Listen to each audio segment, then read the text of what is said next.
Well, welcome to Before Showtime with Connor and Marcelo. A very special episode. Very special. This is Marcelo speaking. And this is Connor speaking, or as he likes to call me, Con God. I'm very flattered by it myself. And we have a very special guest tonight. I am John Vangeli, a friend of Connor's from New Jersey. Joyzy. And what major are you in currently right now? I am a psychology major, but I do love film, and it's something that's always I've been passionate about. You know, I love watching movies, and I enjoy it. Yeah, so today we have John as a special guest for our discussion on Everything, Everywhere, All at Once, which is the best picture of 2022. For the 95th Academy Awards. Or Oscars 95, or whatever they want to call it. This show is losing its identity. And today we're just going to give an overall just heavy deep dive into that film because there's a lot to unpack there. Right, Connor? Certainly. We just watched it in a classroom where we screened his 4K edition. It was the Blu-ray. Yeah, we screened the Blu-ray. There wasn't a 4K player or TV in that classroom, but it played fine anyways, and it looked fine. And it was your second time seeing it? Yeah, this is my second time. Yeah, first time since theater. First time since theater. This is my third time seeing it. First time was in the theater with John and my friend Chris, who couldn't be here tonight. As a matter of fact, my second time was seeing it at home. I rented it to show my family. And the third time was this Blu-ray release. This, I think, might be the film I've seen the most times from this year. This is one of the few ones I've actually gotten the chance to rewatch. And it's definitely worth rewatching too. Yeah, it honestly got if I'm being honest, I think it got even better on each viewing. John, how many times have you seen this film so far? I actually have just seen it once in the theater, but I kind of, before I came in the podcast, I kind of reassessed my thoughts on it and, wrote some stuff down. That's awesome. Yeah, just to give a warning to our audience as well, this is going to be a spoiler-heavy episode on the film, so if you have not seen the movie... First of all, what are you doing with your life? Go see it. Do not continue. It won Best Picture. Get on it. It's a high-street movie. We are going to spoil many scenes and just go very, very deep into specifics in terms of the dialogue and the story. So that's just the warning we'll give right now. John, I want to start with this. What do you think from the whole film is the thing you took away from the most? Was it the acting? Was it the storyline? Was it just the creativity put into the movie? What did you take away from the most? I love to write. I'm a big writer, and I think that the writing in the film was really brilliant because it was able to. Everybody that viewed that film had a different experience and got something different out of it. And it's so packed with so much different stuff. And I appreciated that a lot. Like, I think it created like an experience in the theater, and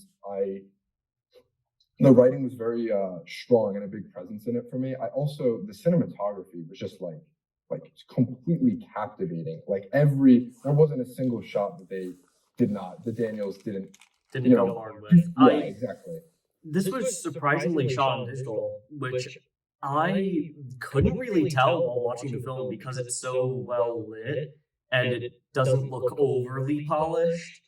Although this is the kind of film that I think you were telling me about this could have only been shot digitally because of just the insane amount of editing and visuals they do with it.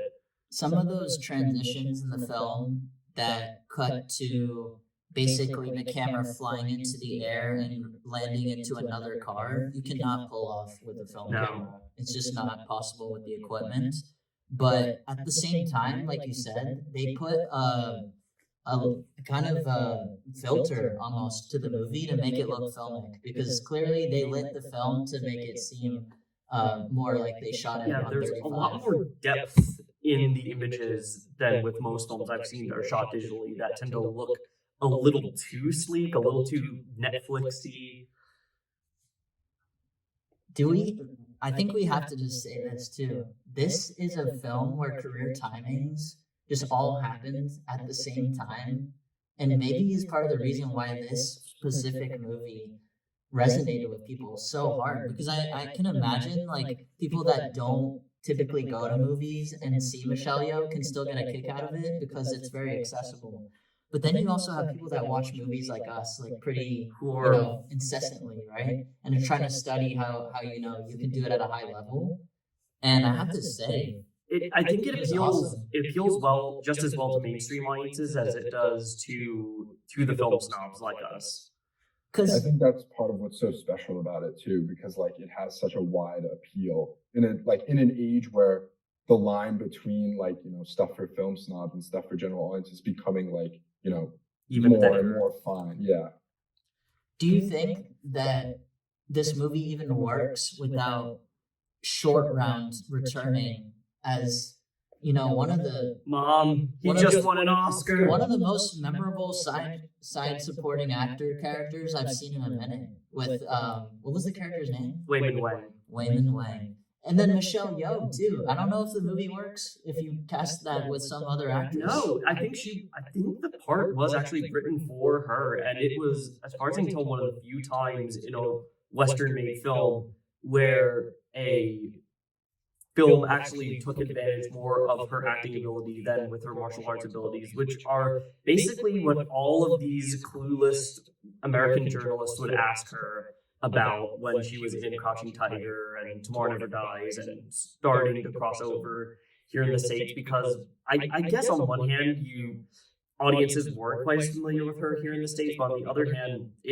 after a while, it does start to become her being kind of pushed into a box and pushed into stereotypes. The only other roles that were kind of similar to this that I've seen her do, where she does a lot of heavy lifting, other than Crouching Tiger, were probably Memoirs of a Geisha and Crazy Rich Asians, which even then were kind of like Western made, kind of made to appeal to general audiences, whereas this is just something else entirely.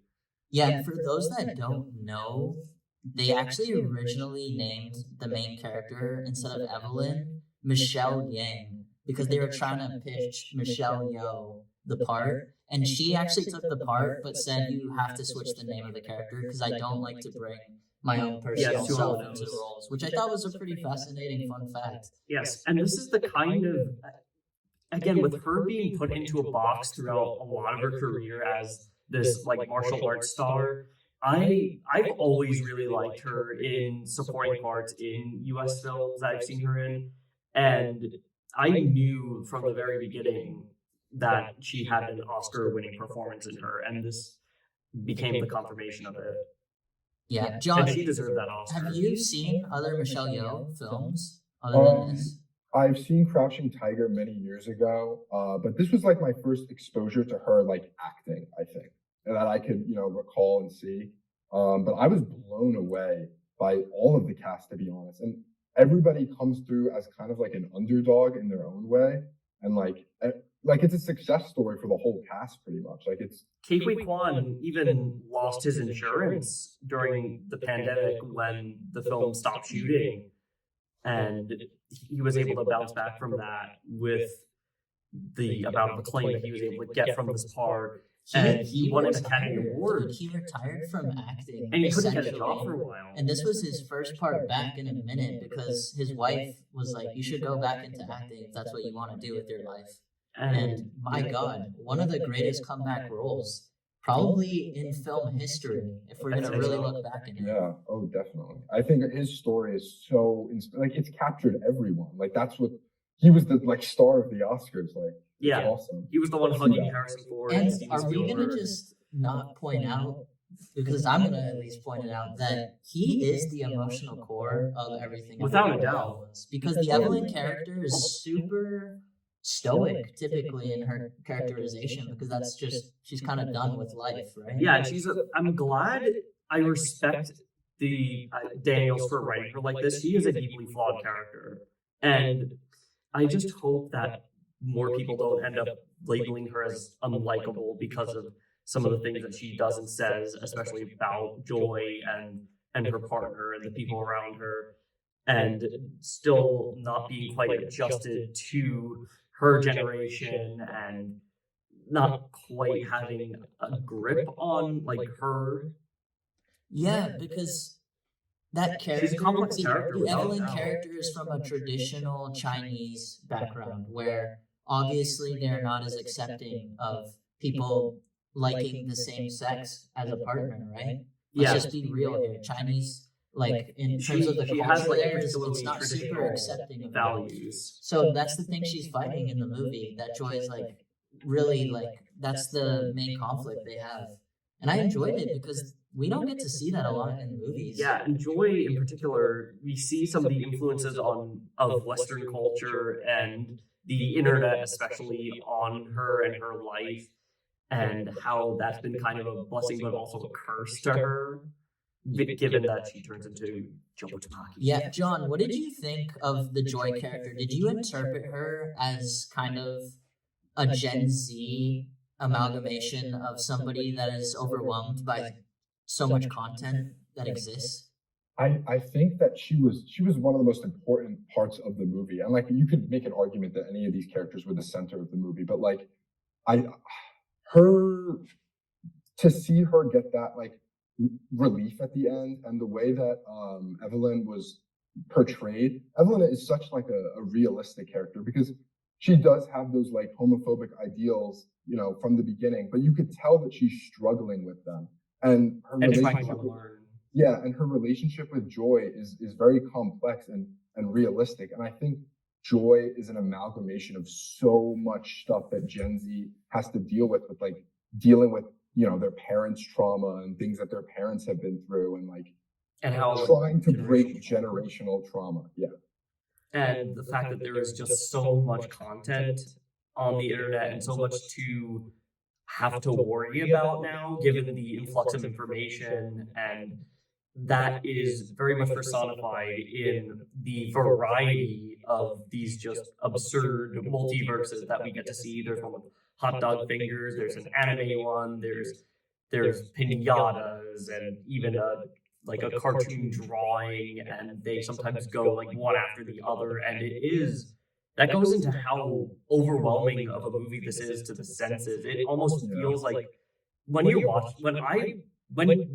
that movie, it almost feels like we are scrolling through all these different like videos and pictures and content. And in that respect, this is one of the first real Gen Z films that really spoke to this generation and dissected the internet and its culture in this way.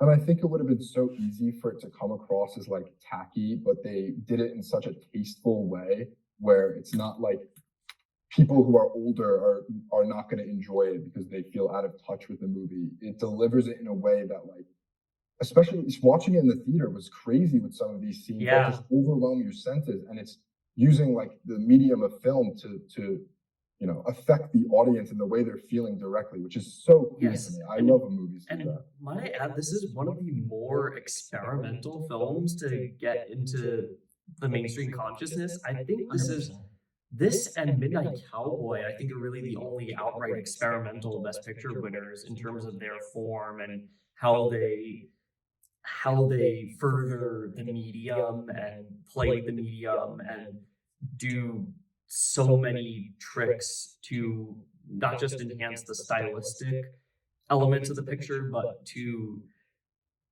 really get across the commentary and messages that it's trying to. Yeah, like something I noticed on the second watch was the amount of aspect ratio changes that the filmmakers chose to go through. And they're very smooth, the transitions, because we're going into different universes, right? So they kind of do make sense. And also the fact that it's at times it switches to film stock. Do you remember that scene where they show them when they're younger, and I think they are living in China at the time in that universe. And they're like dressed as with the older fashion, and there's even quite a gorgeous, soft, focus lit section of the film that's pretty much entirely an homage to Wong Kar-wai's films when but Evelyn and Waymond are at the movie premiere, and then they meet each other in the that gorgeous smoky green neon alleyway that is right out of a Wong Kar-wai movie. Yeah, I really enjoyed too that they were overt with the film references. I'm like a sucker for that in movies. So when it was doing a 2001 Space Odyssey reference, I thought it worked in the Also, movie. Raccoonie. Raccoonie. Yeah. Let's do a movie where we're clearly commenting about Disney's use of the multiverse, but not shit on Disney the whole time. Yeah, I and thought I'll it be actually, honest. like, I think the people that made Ratatouille would watch this movie and not be disappointed with how they used the character. Yeah, and not gonna lie, like first of all, this is as like charming and as emotional and as much of a roller coaster ride as some of the best Pixar films, might I add. Yes, definitely. And this film just it again, it just this is one of those films I think I'm at a loss for words at whenever I like have to discuss it Because it's it is an really experience. dense. I was talking to Connor directly after the movie that I was like, yeah, I need to really think about it after the watch because it's not one of those movies you're able to understand it instantly because it's just such an aversion to the senses, including the fact that there's some of these cuts, they're very simple cuts, just like jump cuts or just, poof. And then we go into like a pinata, like you were saying. And I think the simplicity of the cutting mixed with the complexity is what this movie really got right about filmmaking in general. Have you ever seen, John, It's Such a Beautiful Day? No, I have not. It's this. It's like an Not animated style. film, right? Yeah, it's a great animated film that talks about the existentialism about life. This film on the rewatch, I noticed it did have a reference to that movie when they became hand-drawn cartoons. Yeah, when Joy and Evelyn are about to fight each other and they become color like crayon drawings.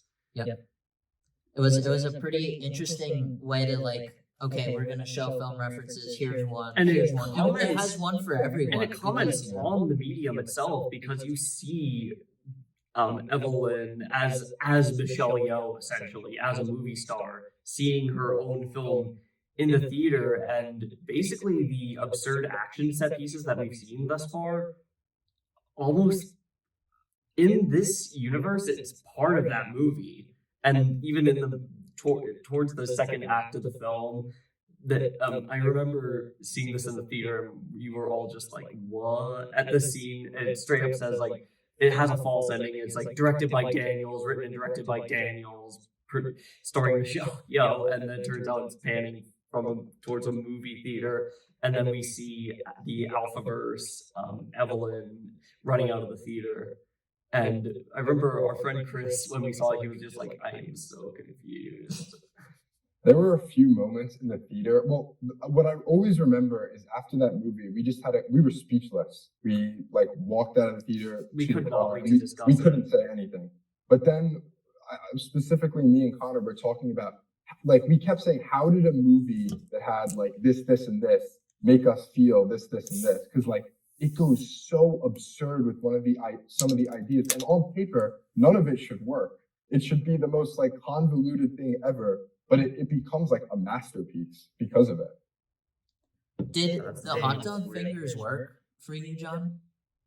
Yeah. I thought a lot of the humor landed for me. We were all laughing in the theater. We were having a good time. I think our theater was empty, but I think there were some people in the theater though. not as many as there should have. It was an AMC, mind you. So this is not the culture crowd. At E Street, I'm guessing at your theater, there are probably a bigger turnout because that's more of a niche theater, and they were already going to be inherently more attracted to a film like this that kind of pushes boundaries. We re-released the movie after it won the Oscar, and it was booming. Business was a booming in Landmark E Street cinemas. Yeah, because it's an Oscar winner that deserved it. What? That can happen? I think I want to talk about. I know you like Banshees better, but not that. I want to talk about the Daniels here because I think it has to be mentioned. These guys came pretty much out of nowhere. They did have a debut feature called Swiss Army Man with Paul Dano and Daniel Radcliffe. Actually, they did make music videos before that. They did the They video did for a couple Turn Down music for the videos. Did you see surprisingly. this coming after Swiss Army Man though? I didn't see it Actually, coming. I think Steiner made Death at Dick Long in between Solo. those two. He did a solo movie. But this was the first like Daniels movie since then. I knew deep down, I knew they had something up their sleeve, considering that Swiss Army Man. I know you didn't like it as much, but I thought it was a very, very strong debut, and it was basically essentially if the hot dog fingers subplot in Everything Ever All at Once were the feature length film, and it was also surprisingly kind of touching, similarly to Everything Everywhere. And on the basis of that, I knew they had something even more outrageous and even more incredible up their sleeves. They're definitely one of the most creative auteurs to come out in the last 10 years. I think you can say that about every A24 director, honestly. I think they're one of the wackier ones though, out of the Certainly. whole lot. John, have you seen their work previously? Like Swiss Yeah, Army Man? I saw Swiss Army Man, but I'm gonna be honest, I had no expectations going into Everything Everywhere All at Once. Like I heard that it was getting pretty good reviews, but I did not expect what I agree with you. I would not expect them to make this after that. Not at all. Yeah, something this ambitious, especially because Yeah. there was not the marketing of this film I had was quite good. They didn't show many images of the film until like the month before the film's release. The first thing we saw was of the googly eyes making the A24 logo, and then only a month later we got the trailer. It really like drummed up intrigue, and then when I found out the moment when I found out this was the highest rated movie on Letterboxd, I shit. I'll be honest. Daniel Scheinhardt, who's one of the directors, has a scene in a movie where he's literally getting spanked in a gimp suit. Yeah. The boldness of this direction, it has to be commended. It really does. And by Michelle Yeoh. A well-deserved Best Director Oscar for Yeah, sure. and Spielberg himself has thanked both of the Daniels and championed them, saying he learns more from younger directors like them than even his peers, his Coppolas and his Lucases and his Scorseses. And they also had a great Oscar speech as well.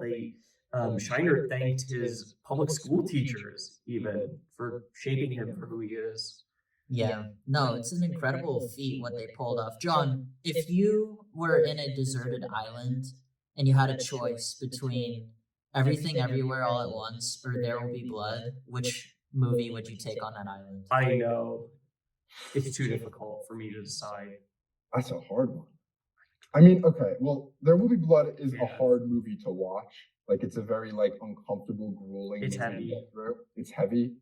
Everything Everywhere All at Once, you can watch and you can make it be a heavy movie and you can make it relate to your life a ton and make it be the super emotional movie. But I also feel like you could kind of put it on and just have fun. Yeah, with it's it. still kind of escapist too, and I think this is one of the best blockbusters I think ever made, without a doubt. Is it a blockbuster? I don't or is know, it like an An independent film? unexpected blockbuster because it was made on a smaller budget. It was an A24 film. I don't think a studio would have had the balls to touch this movie. For those that don't Partly know, because this does the multiverse better than Marvel ever could.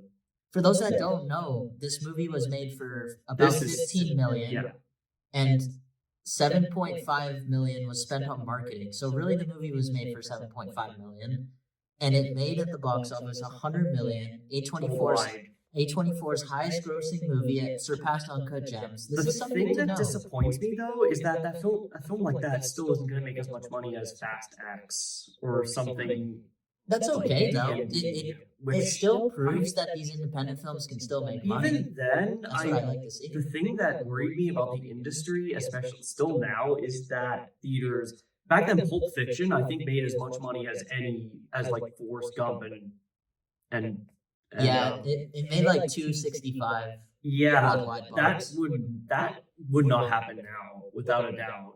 And I think there's I more theaters of a would focus not. on like the escapism of it now, and people Yeah. are like really because people are really caught up in like escaping into movies, and like a lot of people they just want to see like their Marvel movies and stuff, and have fun in the theater. As But they're Scorsese letting go. says, theme park movies. Yeah, they're Not letting cinema. go of Yeah. like the art of film. I feel like. So the reason I asked that question is I'm a kind of guy that I would bring There Will Be Blood on this island, but that's not to say I that bring Everything both. Everywhere Fuck it. is not, a more modern cinematic movie, if that makes sense. Yes. It is more of the time. It definitely is This a is- fingerprint of the cultural point of the internet, like we've been discussing. This, I feel like, is a cultural milestone of the film, and I think that's why part of the reason why I also loved it so much, and part of the more I thought about, the more I appreciated it, was that it was really one of the first Gen Z films. Do you that think? really Do you think that understood our component scared generation. people though? Because I heard a lot of stars like Tom Cruise, a couple others didn't even go to the Oscars this year. I wonder if they're Well, scared. Tom Cruise was because of Scientology. Well, no, and I the don't jokes think about so. I it. think they're actually scared of the direction that the industry is going in, because you have to argue like this movie is very, very experimental. It's out there. Yeah, like I don't think I don't know if would Kubrick like this movie. I'm not sure. I don't know. He could.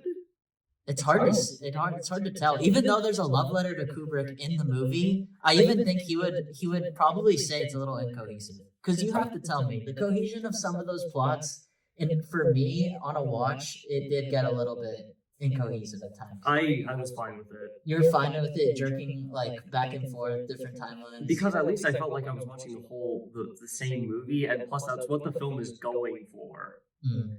I think it's a movie that's kind of supposed to confuse you. Like a lot, that's a big criticism that I feel like I've heard a lot of people say of the movie. Like it's hard to follow and like it didn't make sense. But I think like the core of the movie is very easy to understand, and it's made like that on purpose. Yeah, Like the story family of drama. Yeah, exactly.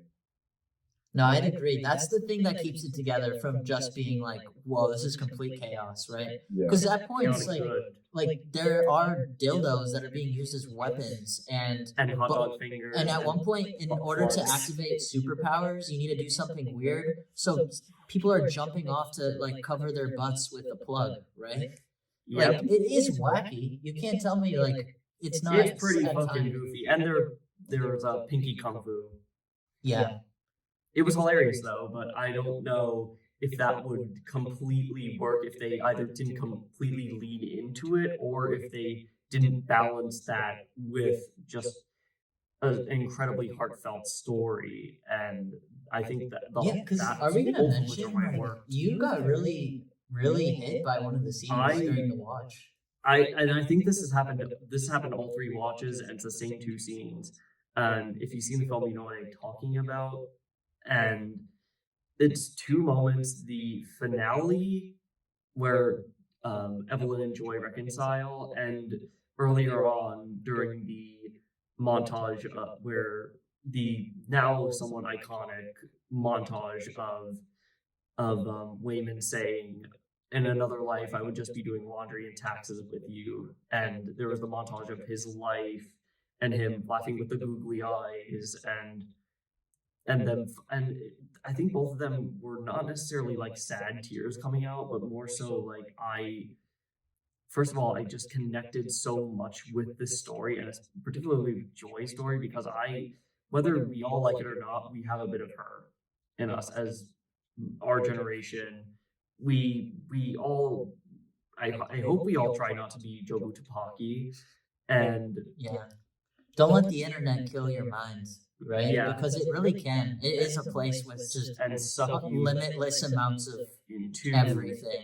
Knowledge, violence, a hate, bagel. love.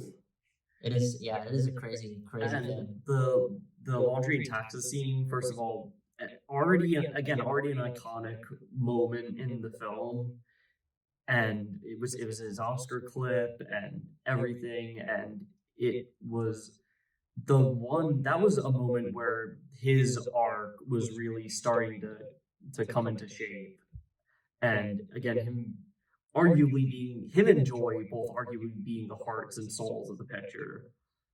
Yeah.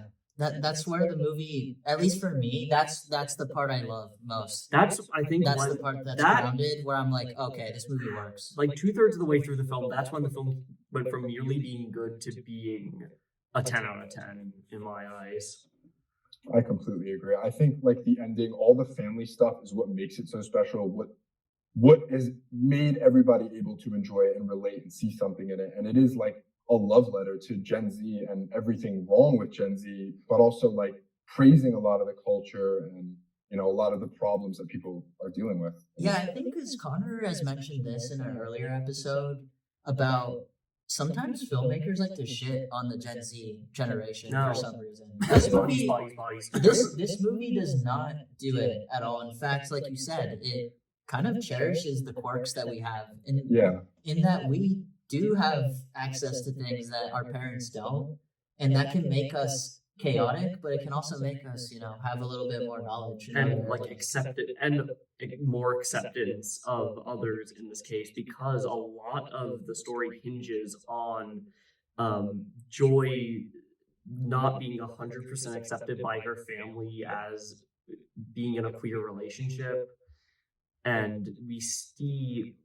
some of Evelyn's somewhat still old-fashioned attitudes about queer people and about Jewish people, and even later on in one of the more in the scene that leads to the big tear-jerking moment in the film is when she ends up outing Joy, which first of all, not cool, and second of all, that really like helps create the flaws with this character that help us in a way identify with her, and in a way also empathize even more with Joy, and want them to reconcile, because we know them as like flesh and blood humans rather than just lame action heroes. Yeah, like I'm gonna mention that Evelyn does change by the end of the film, but still,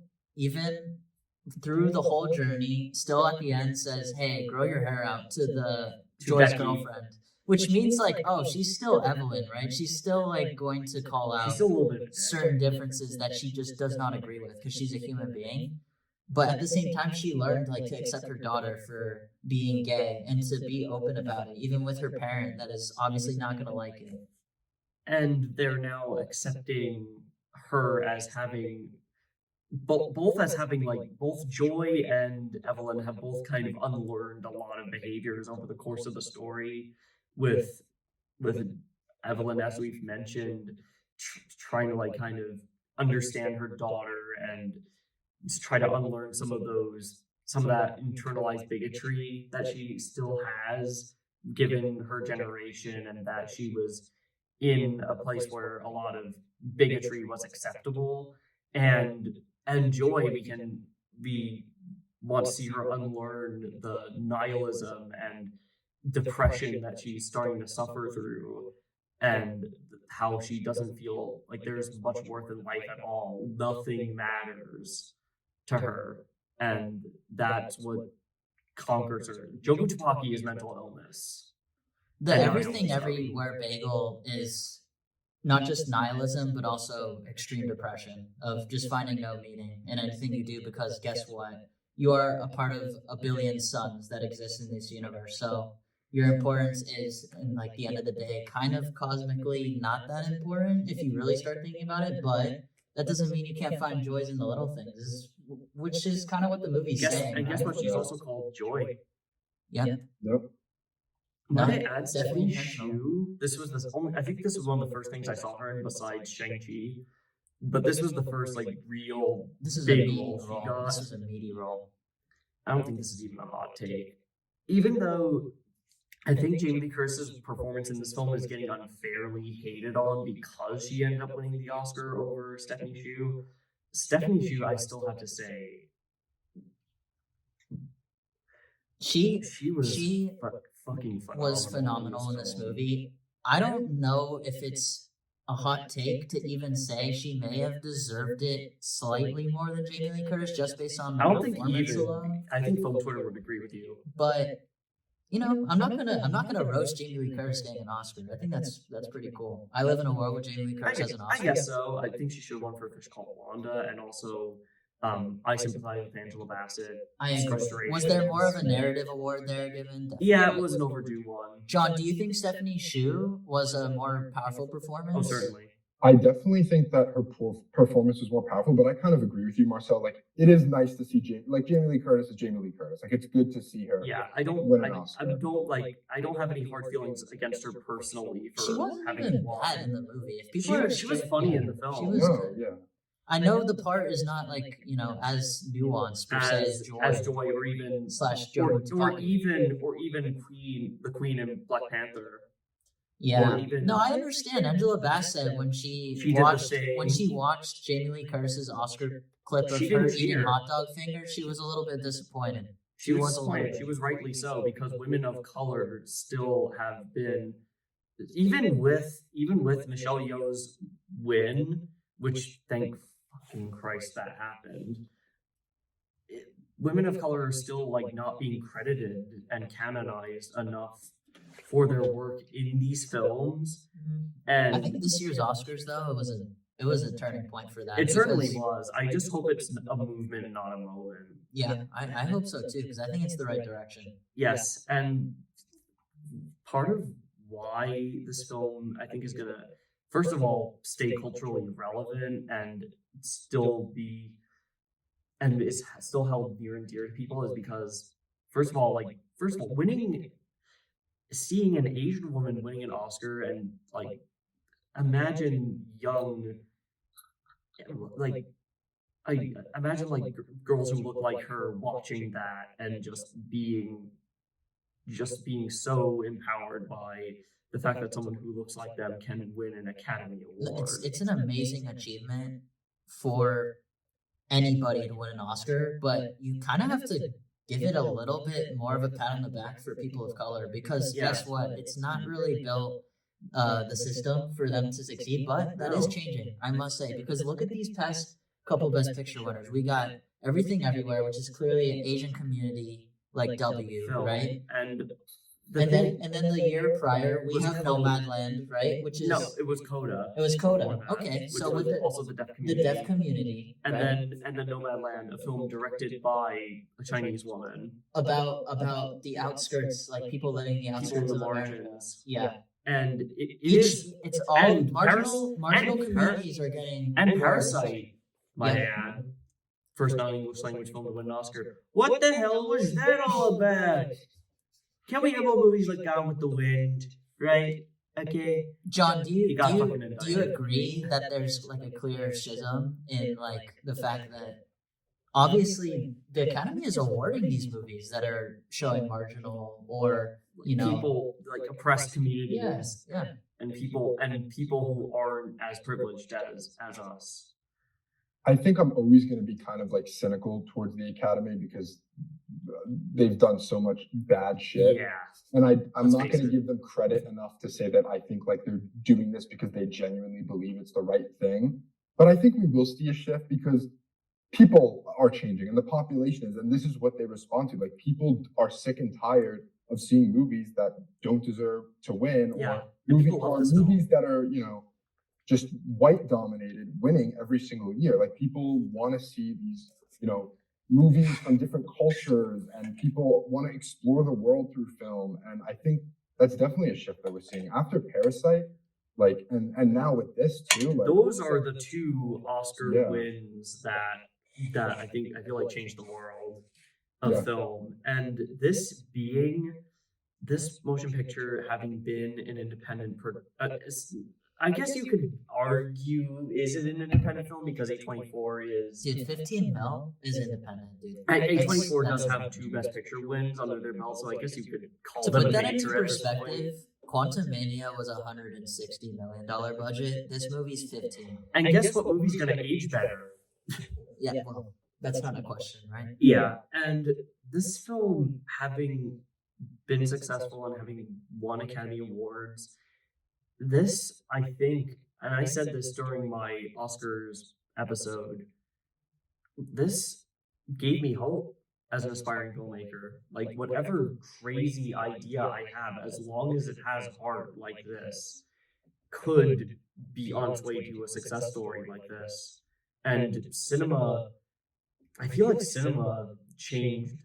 Well, cinema changed when A24 came on the map, and then we got The Witch, and before that The Babadook, and art house horror films, and great independently made films like Lady Bird, 20th Century Women, and later on They have a lineup. international films got recognized like They have a Parasite. lineup. I hope this isn't I hope it's not nearing its end. Since around 2013, 14, we have been in some new Hollywood, some second wave of independent art house cinema that I feel like is making films so much better. I think you're correct that it's changing, It's a new but Hollywood. it's definitely for the better, dude. Like you can't tell me some of these, like for the movie we watched today, some of these editing choices, they're a little bit out there, but my God, they work. They definitely work. Yeah. John, I know you have to go kind of soon because you're on a time crunch. Yeah. But do you want to do the top 5 A24 personal Oh, picks? I would love to. This Let's was do it. a Alright, don't Let's do it. transition into that. So for this part of the episode, we are gonna do our top 5 personal A24 picks because obviously Everything Everywhere All at Once was released by A24, which is a great studio. The studio that changed the world of film. Yeah, and the way we're gonna set it up is we're each gonna go 5, 5, 5, 4, 4, 4, and then go around and we'll talk about it. See what we like, see what we disagree on. Should I go first, Connor, with my number 5 personal pick? Yeah, you go first. All right, for my number 5 personal pick, I have 8th Grade, directed by Bo Burnham. This film, for those that don't know, is centered around a girl who's obviously in the 8th grade, played by Isla Fisher, and she Elsie Fisher. Elsie Fisher, Not Isla Fisher. Isla Fisher, right? I keep mixing the names. She's Gucci. fantastic in one of my first exposures to her That on was, I screen. think, my first exposure to her. She was a voice in Despicable Me and a couple of animated films before that, but this was the first time I'd seen her in a live action feature. Yeah, and it's basically the movie is just her growing up in 8th grade and liking boys and going into trouble about popularity and feeling accepted. But what I love about this film, and this comes from it being Bo Burnham's debut feature. First of all, I really hope he gets to make another narrative feature. I'm surprised he hasn't, but I think it's because of Inside. yeah, what a piece of art that movie. Or is that even a movie? Like a comedy special? Like that is a I made you great some comedy special. content. Yeah.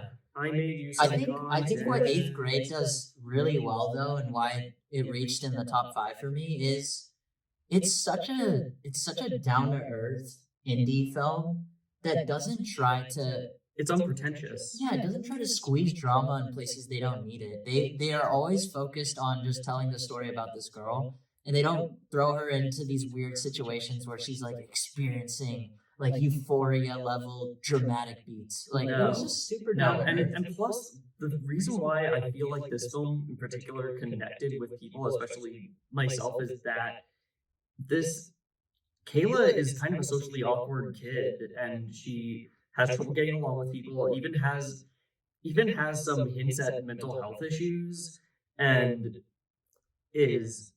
isn't she is not the generic privileged like teen movie like 90210 John Hughes style like leading lady.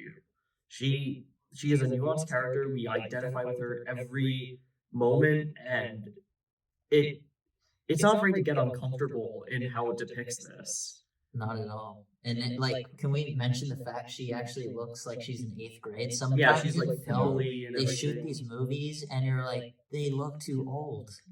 It's Not simple just as that, but like the whole like a big thing about like middle school, high school, whatever movies in general. It's like I love stuff about high school or middle school that's like looks like it's like these kids feel like they're in high school and Yeah. 8th grade or middle school. In 8th grade, like this feels like experiences that I had when I was in middle school. Like it's relatable, but also like it doesn't give up her story and it doesn't become too like general. It's not trying too hard to be relatable either, and Yeah.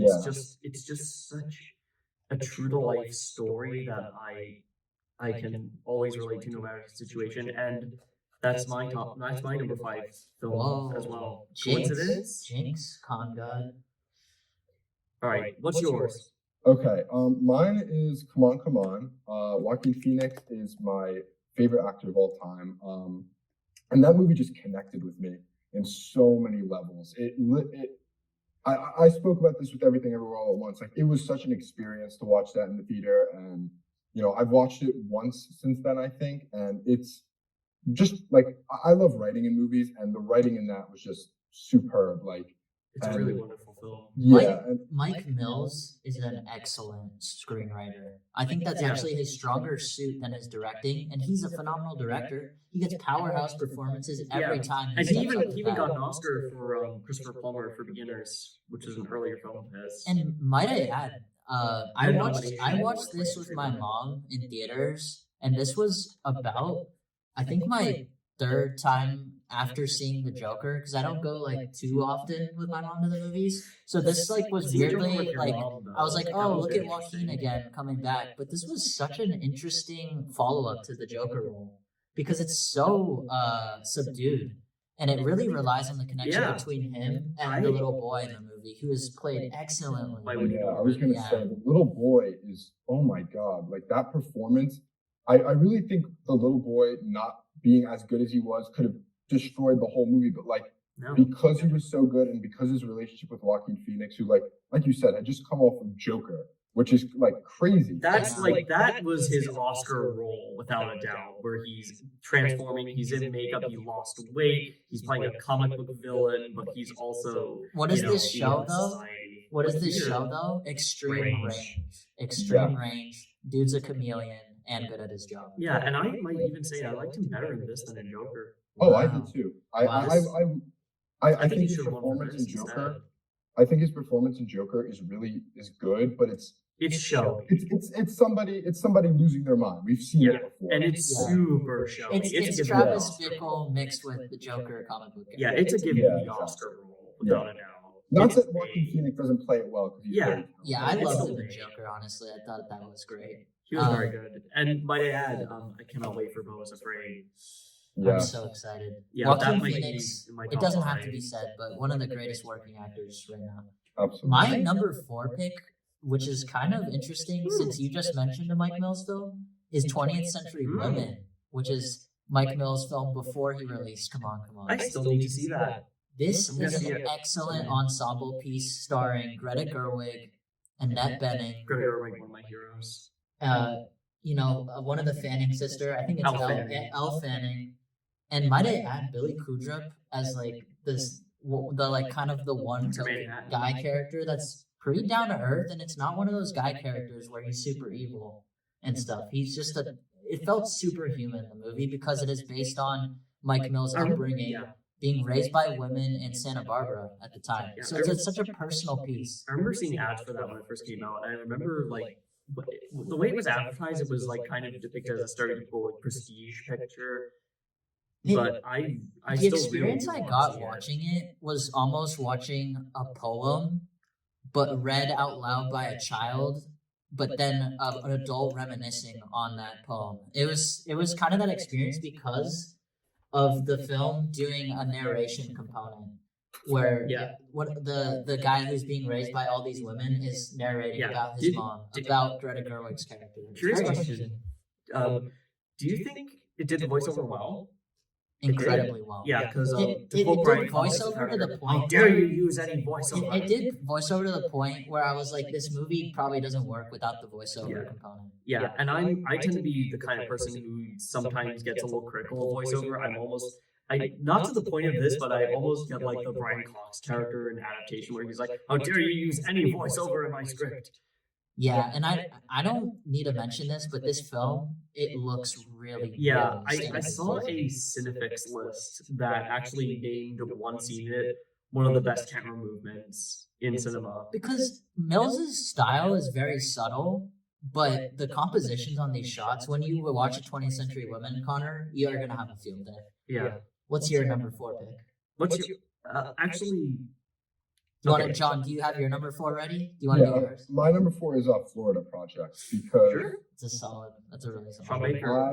I love what Sean Baker did with something that's frankly pretty ugly. Like the Florida Strip, like in Orlando, is an ugly thing. Yeah.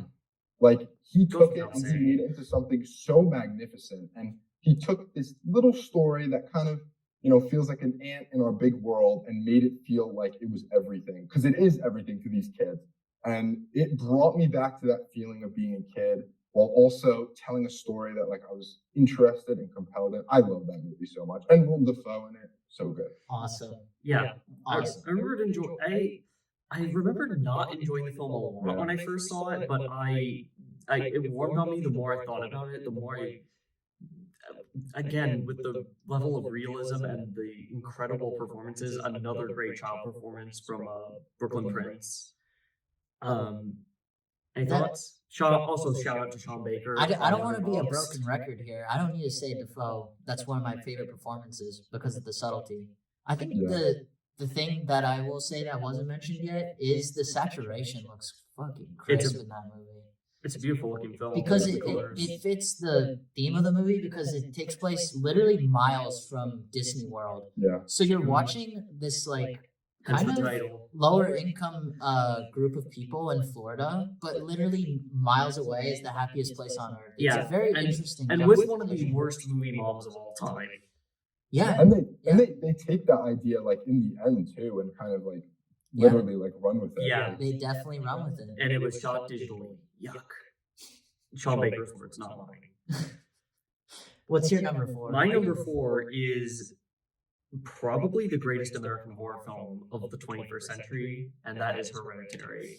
so good. I respect that choice, dude.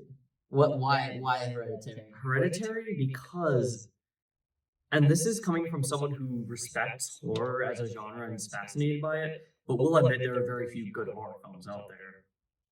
And this, and I'm, when I started getting into horror films, I got less scared by them and was more into the escapism of them and realized, like, this is actually a lot of these are kind of dumb. I can just go with it. And I could just turn the brain off, watch the scares, hunt people get down. the heartbeat a little pumping. But then I watch something like Hereditary and my mind is blown because that's one of the few times I've watched a horror film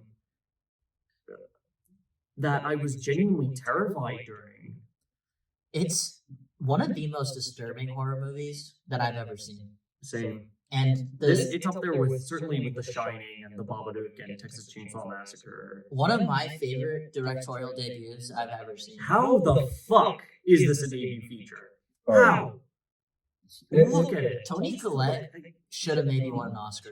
No nomination too. I know. Don't you? Ridiculous. Don't It shout at, reinvented don't swear at me, you little horror shit. I'm at like your a mother. time. It reinvented horror like at a time when it definitely needed it the most. Like I'm kind of on the little bit of the other end of the spectrum. Kind of like I've been a lifelong horror fan. Horror was my gateway into like film as a whole. So like that movie was especially special to me because I got scared. Like I watched a movie that like I felt like was actively trying to like scare me in new and inventive ways, and that hasn't been done in a long time. Yeah, and the fact that that film does it so well without relying on jump scares and just relying on pure tension and through the psychological aspect of it, that is really not the great thing that A24 and the quote unquote, God help me, I hate this term, elevated horror cycle in this new Hollywood movement really did was they basically made well-made artful horror films mainstream again. And this had been done before. The Babadook probably arguably started it. The Witch helped popularize it, and Get Out took it into the mainstream arguably, but Hereditary was like something else entirely. Some of the images of this film I will never be able to get out of my head. And it's it's because it is a Ari Aster has some balls to make this movie. He's one of those guys that I'm like, if I ever met him in public, It'd be like, I'd be like a little concerned about Hi. How did you come up? Yeah, I'd with be like, are you good, bro? Hi. Like, you're in the booth and that's what you came up with? I Like, could see, like, respect, still- but also I'm concerned. I could love see your like stills of some of these Yeah. scenes and just like immediately like feel the fear that I Yeah. felt when I was first watching. Hi, I love your films. You scared me a little. Because it's clear that he's riffing off of old horror movies, right? You He's can't also tell The me. Exorcist, Yeah. certainly, but he even cited family dramas like Ordinary People and Kramer versus Kramer I can see that. as influences, which adds to the fact that going with this and The Babadook in particular, these are both family dramas disguised as horror pictures. This was the one too Scorsese watched and was like, keep an eye on this guy. Yeah. And Scorsese, He knew. my number three pick is Uncut Gems. Uncut Gems. Josh and Benny Safdie's film starring Adam Sandler as Howard Ratner as a jewel. He works in the Diamond District as a jeweler. Holy shit, I'm fucking gonna And he, come. to put it in short, has the most insane gambling addiction, probably caught in the last 10 years on screen. Hey, fucking Adam Sandler. I love this movie because I'm a sucker for movies that feel real and raw and gritty. And guess what? This film does that, plus it is trippy at the same time. Yeah, and it goes into the gem. It goes out of the gem. It's like It goes out of his colon. yeah. It's a very bold film, and guess what? It's a super personal one from the Safdie bros because their dad worked in the Diamond District, so they know a thing or two. Yeah, and this is another sadly snubbed Oscar nomination for another A24. It's a panic attack movie. If you don't want to be stressed out during a movie, don't watch it. If you don't like the chaotic New York energy, do not watch that movie. Yeah. But if you do, and you want to see it kind of involved with this guy's downfall and his gambling addiction, Yeah, I don't want to bet on basketball. hey, That's all I'll say. it's a definitely an Definitely interesting not way anymore. to go about spending your money. And right? it is as far as I can tell, the only A24 movie so far to end up in the Criterion Collection. Yep. So this Speaks is volumes. another film that kind of really grabbed me by the throat and by surprise, because this was I think was the first time I had seen Sandler in a dramatic role. This is my favorite Adam Sandler performance of all Yeah, time. this This is is better Punch- than Punch Drunk Love, Barry Egan. This is I Punch like Drunk Howard Love. Ratner. This and Punch Drunk Love are really the highlights of his work in Yeah. general. John, Regardless- have you seen Uncut Gems? And if you have, what did you think? Yeah. I absolutely love Uncut Gems. The thing when I first watched this movie, I actually stood up off my couch halfway through and was standing up for half of the movie. Like I literally That's watched so it much standing energy. up Yeah. because I was so like there was so much energy just exuding from the screen. And you could definitely I didn't even think that they had a father that worked in the Diamond District, but you could definitely see that because you could just tell that they've done their research and they know what they're talking about. And that is what's so important to the film because it's so honest about something there's a lot of facets to it. It's interesting. Yeah, if you read too about the making of it, I'll be pretty brief with it, but essentially they couldn't get certain stars, so they had to write the script in order for it to work with the timeline because they wanted to use real basketball games. So one of the only players where it worked was Kevin Garnett, Yeah. who gives a very good performance as a guy that doesn't act typically. So they thought about it just a little bit, which I love about Yeah. it. I really did like Uncut Gems. I saw it not too long after it came out. It was one of the first movies I watched during lockdown. Oh, And that it's a good lockdown movie. certainly got my blood pumping. Blood pumping. What's your number 3? We already did your number 3. No, John hasn't done his. John, do you want to go number 3? Yeah, mine's Hereditary. Hereditary. Yeah, That is, yeah, we've. I'm not gonna kid you. Hereditary is awesome. Yeah. My number 3 is Lady Bird, a film I actually rewatched earlier in the not this semester, but last fall. I actually watched this in film school. This film is actually getting studied now, and for damn good reason.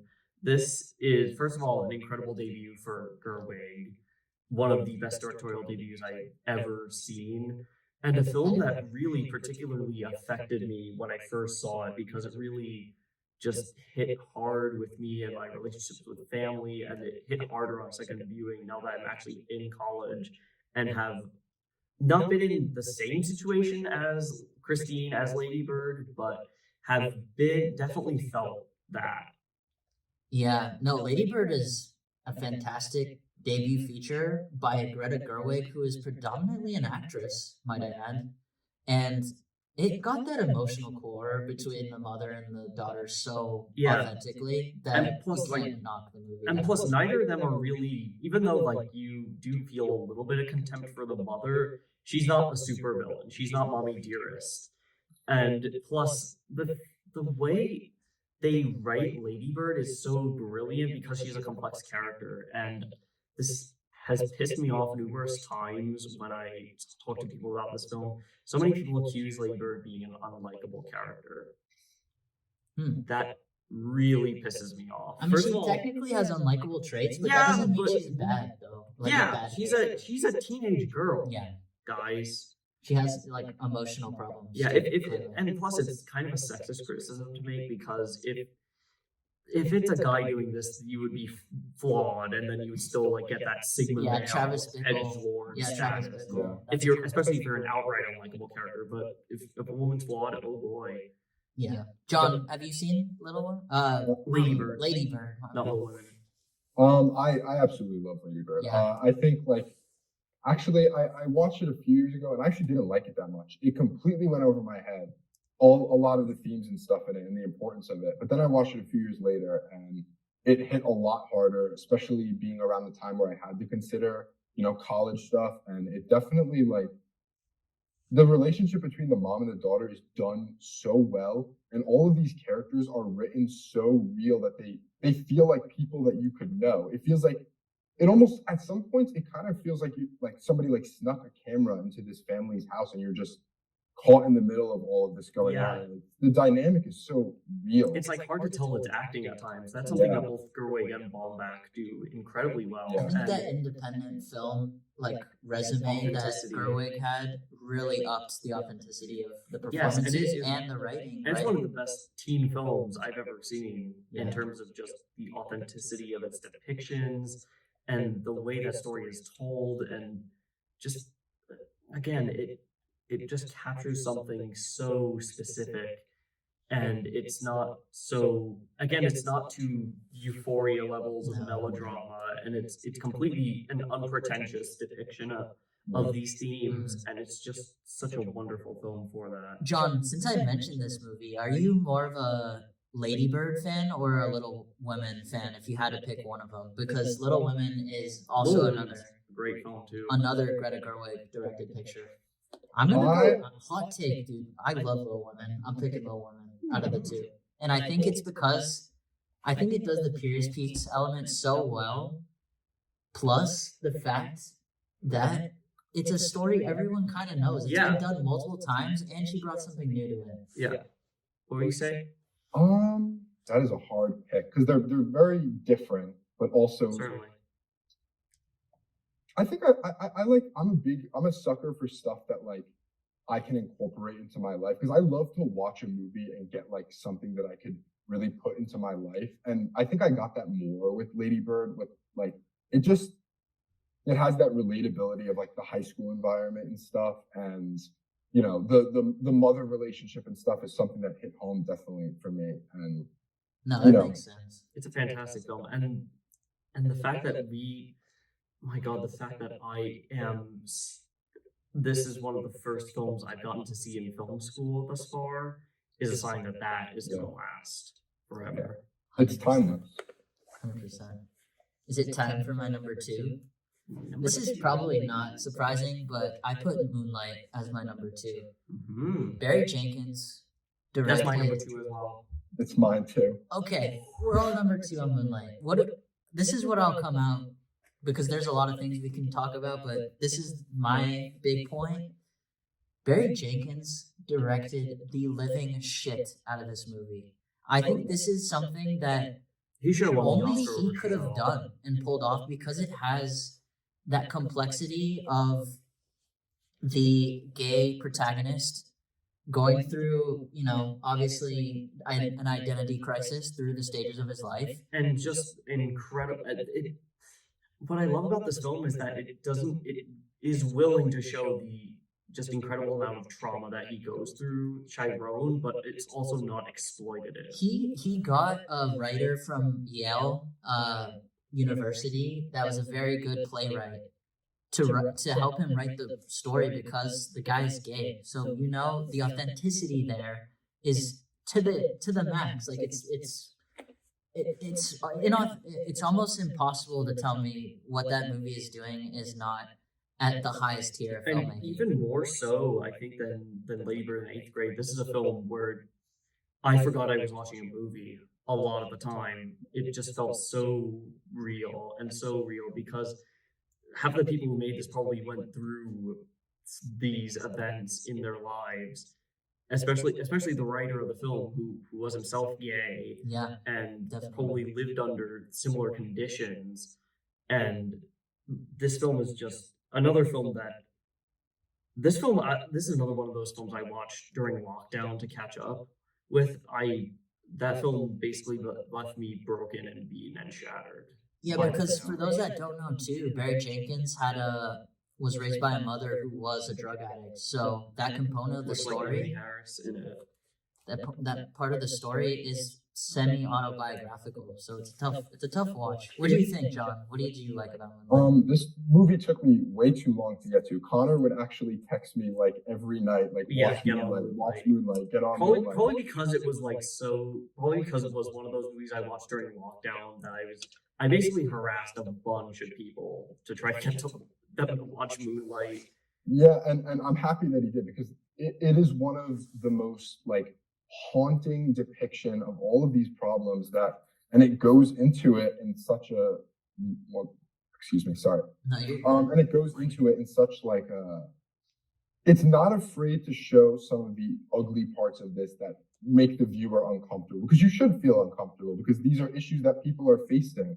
And the ending of the movie, like that whole movie, it just haunts me to this day. Like I still think about it all of the time. And the fact that film is also just a feast for the eyes and ears, despite the uncomfortable subject Nicholas matter, Britell's score, is fantastic. Mahershala Ali supporting actor, and Naomi who also Harris. has one of the most haunting off-screen deaths I've seen in the film. It hits on all cylinders in filmmaking. And this picture is just beautiful looking, Yeah. with the color scheme and the purples and blues, and it's such a romantic film as well, especially that first encounter between Kevin and Chiron as teenagers, and that final shot of young Chiron at the beach, an homage to 400 Blows, is another image that will like stick with me for years. Yeah, best picture winner too. Best picture winner that deserved it. Definitely. I know you're partial to La La Land. Yeah, but I'm a La La Land I'm also stan. a La La Land. Yeah, let's go. John's a La La Thanks. Land I don't stan. like it. Okay, what's Moonlight your deserves it. number two, Connor? My number 2 was also Moonlight. So we all did That was number my one. number one. I'll just go to my number one. What's your number one? What's your number one, John? Okay. Yeah, let's do John's number one. My number one is Everything Everywhere All at Once. My number one is also Everything Everywhere All at Once. Whoa, mine's Hereditary. So we already discussed Hereditary. We kind of already discussed Everything Everywhere, but here's the podium. John, why is this the number one A24 movie of all time so far? I think I've seen quite a few of the A24 movies, and I think a lot of them are great films, but this one in particular, like this whole conversation has shown, it's changing film. And I think that down the line, we're gonna see its influence on like film and as a whole, and like film as a medium to tell stories that are complex and aren't, For challenging. and are challenging this like older generation of filmmaking, and it's bringing in like a younger, more relatability to what is like considered like to be higher film. Like it goes to a lot of places that filmmakers are afraid to go, and it takes a lot of risks that pay off. And I've seen it once, and I think about it all the time. I could close my eyes and picture that movie. It's such a cultural phenomenon right now, and hopefully it will stay that way. And I think I don't it'll know. age. It'll age well. Yeah, I think this film, I think more than, I would argue more than any movie that came out last year, I think will end up being a Desert Island choice and will end up being in the motion picture canon. I know this is going to end up in the National Film Registry on Sight and Sound's top 250 poll. I know that this film is going to last forever, not just because it is such a timely film and such an important motion picture, but also because it gave millions of people hope, and both filmmakers and just regular people as a whole, and just the fact that it showed it just in the form of this bonkers multiverse story, it also has so much heart and just is. I'm sound like a broken record. No, here, but it's the most creative of all the A24s. There, Yeah. you can't and tell me that's otherwise. and that's a high bar too. Like, Because There's so many A24 is all choices. about letting the director and the artist just go with their vision. Yeah. Which that's Yeah. what I love about them, because they don't have, these studio mandates in terms of the pictures. even they even though release. sometimes they do get a Scott Rudin. Yeah, but they sometimes they don't know what people's personal lives are. That's proof, right? Yeah. You don't know what goes down. The Safdie brothers are even in hot water for something that I won't discuss right now. No, yeah, they had some interesting tactics when they went independent film, because independent film too is such like a boots on the ground experience that I think it is quite tough to follow all the rules. I must say. Yeah, and independent films in general are by design going to be riskier and more challenging to Definitely. produce and distribute than a studio film. Like, again, even Everything Everywhere All at Once isn't even going to make as much money as the worst Marvel movie, Yeah. Yeah. and that's first of all, that's a fucking shame, and two, it just goes to show like how, I wouldn't say like how far cinema has fallen, but like how much it's changed with the advent of streaming and with the advent of the pandemic. And A24, I think, is, dare I say it, they are starting to save American cinema. They might be the top Hollywood studio working right now in terms of the quality of the pictures they release. Except for Neon, probably. I don't think Neon Pictures top like just They- the I, amount. I, did think get it, I Parasite. think it's a close second, but They like did get Parasite. A24 is just like it's changing the game. Like it Yeah. couldn't have come at a more perfect time, and I definitely think like at a time where young people are pretty disconnected from these types of films. To be honest, it's especially with Everything Everywhere All at Once, it's working back a relationship between young people and film, and I definitely think it inspired Yes, a new generation of and filmmakers. young people, like people at my school, like us, they talk just as much about Marvel films as they do about the next A24 film. Yeah, It's That's a awesome. touchstone. I don't And I don't awesome. know a single person that hasn't seen Everything Everywhere All at Once. Like it's Yeah, everybody at my writing class for screenwriting raised their hand when they were asked if they had seen it, at least most of them. And again, that goes to show what a cultural touchstone that film was. And might I also add that A24 is one of the few studios nowadays that really has a brand distinctly.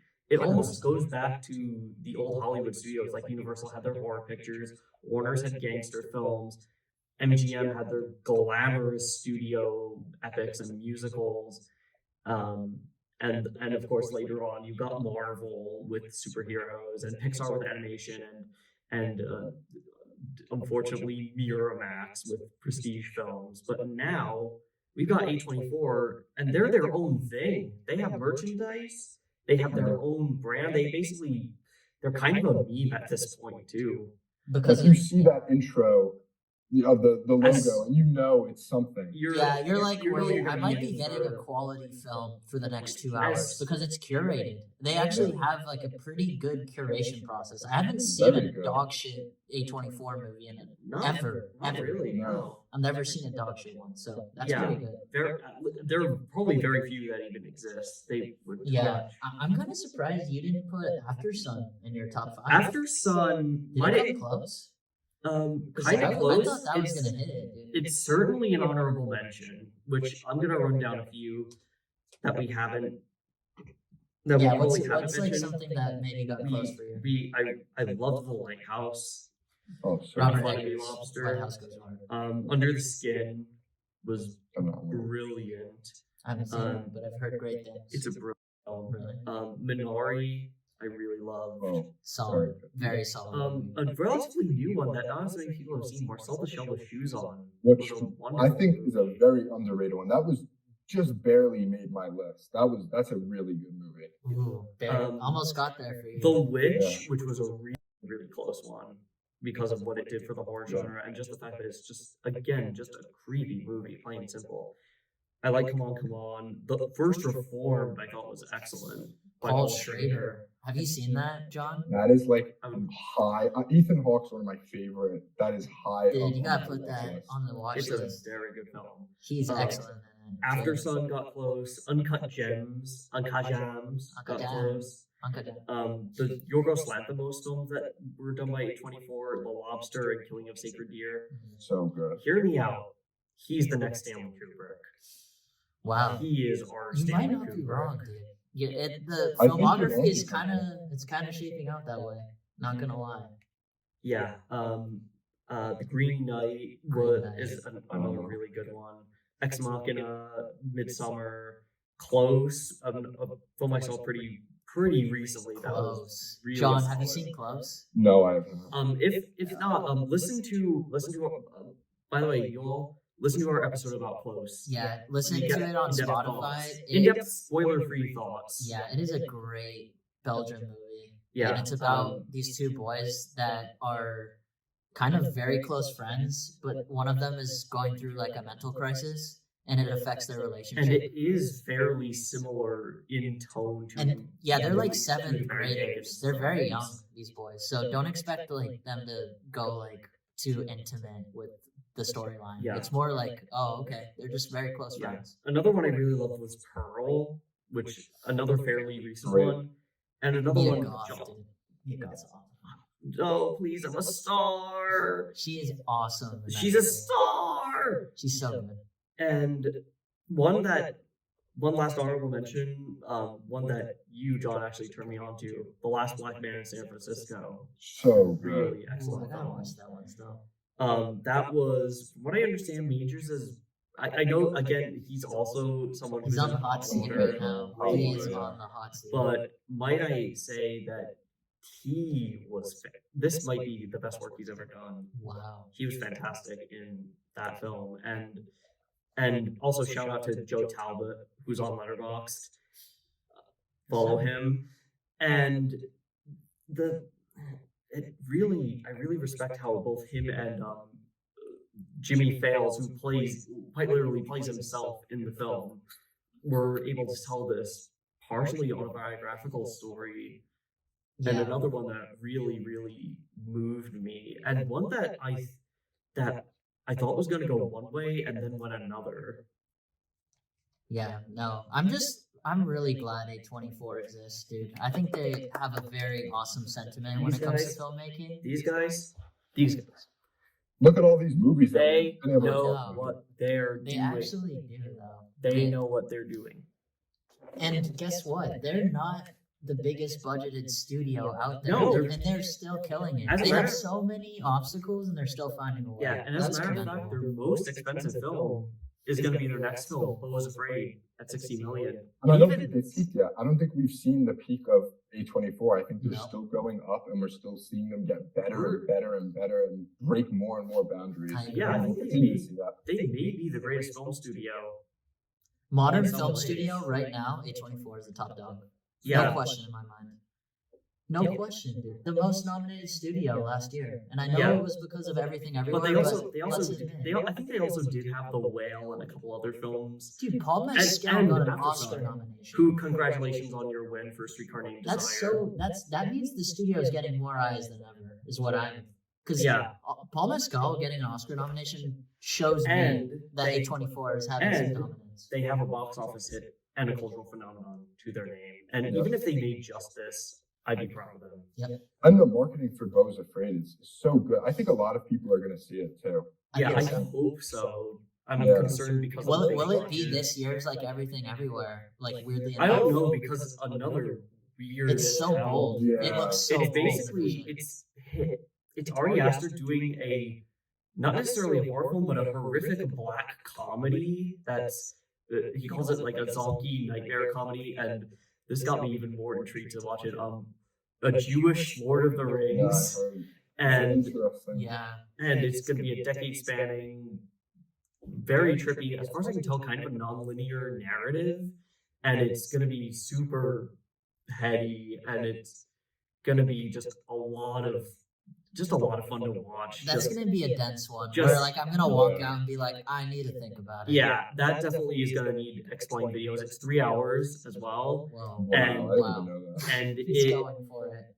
this Ari Aster I've with the heard, budget. I've even Let's heard some go. people say that it may be his best movie. Even Whoa. I'm so excited. I'm I'm definitely very excited. looking forward to that, along with Barbie and Oppenheimer and Past Lives. This Those is are gonna some of my be most this is gonna be a anticipated great year for And film. I mean, think. the Another film, great year, yeah. Dune Part 2. Did we Yeah. mention that? the film bros are going to be happy that Nolan and Villeneuve have the same movie. Hey, calling it That now makes it too. available. Dune Part 2 might win the Oscar for Best Picture. I don't know, because I don't know if the Lord of the Rings is going to happen again, but I can see that topping the first. Yeah. I'm definitely I looking can forward see to it that topping one. the first two. And the first is Past, phenomenal. my personal number one most anticipated film is actually another A24 film, and that is Past Lives, which was the biggest hit out of Sundance this Speaking year. of A24, And another it one's coming out, is- guys. Yeah. Jeez. Supposedly another one that is just heart wrenching to sit through, but it's also a sort of slice of life story. It's an immigrant story. Debut feature. It's a right? debut feature for I think Celine Song, Celine Song. and it's been getting 10 out of 10s. It's gonna end up in people's top 5s, and it's coming out this May. So we definitely owe ourselves to check that one out and support it and support the great work that A24 has been doing, because they are doing God's work in terms of just kind of, in some ways, getting American cinema back on its feet Yeah. and really still allowing people to realize, like, US cinema it's not just Marvel movies, it's not just superhero films, it's not just in terms of the quality stuff, it's not just the stereotypically Oscar-based stuff that the Weinsteins would have produced, God help us. Yeah, no, it's They an crossed awesome over. it's an awesome studio and it's gonna continue to be awesome. It's very clear. Yeah.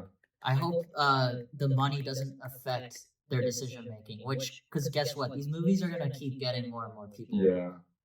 That's my prediction, at least. I want to thank John for coming on the show today. You were an awesome Thank you. guest. Thank you guys. so Yeah, you have a much. great cinematic mind, dude. Keep Oh, keep up I like the appreciate watching, it. 'cause, yeah, you really like know your stuff. Thank you. It was lovely to be on. It's the first time ever on a podcast, so Oh, Yeah. it's fun. it We've got was some yeah, years. it was awesome to have you. And if we ever have another opportunity, I'm definitely gonna hit you up, dude. 'Cause I'm so down. Always. I can always talk about movies. awesome. Always. Well, that about wraps it up for this episode on Everything Everywhere in A24. I just want to thank you for reaching it this far. I know it's not the easiest task. And yeah, just catch us on the next time on Before Showtime with Connor and Marcelo.